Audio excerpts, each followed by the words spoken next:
गंजाम चिकिटी मद मृत्यु घटना मृत्यु संख्या 5 को वृद्धि पाई। मृतक होती जेनापुर गाँव प्रदीप बेहेरा।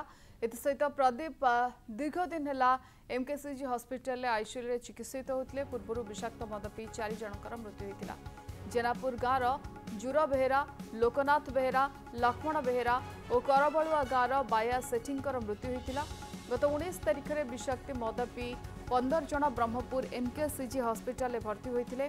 प्रदीप गत 19 तारिख में एमकेसीजी मेडिकल को आसी चिकित्सा भर्ती होता बेले से दिन ठारू से आईसीयू चिकित्सित होते। सोमवार संध्या 7टार मृत प्रदीप पत्नी आईसीयू को जाई कथा होते कि हठात 8:30 समय प्रदीप मृत्यु होता नहीं जानवा पाई पत्नी पार्वती।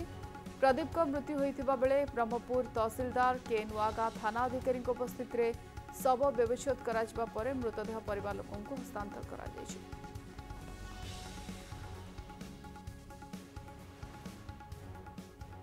ट्रीटमेंट ठीक हो कि न हो कि आम कौन देखु कि आम तो रही बाहर रही भितर आम कौन देखु आम संध्या बेलू कथा आसलु 7 मत कही ना किए मरला बेले जानली 8:30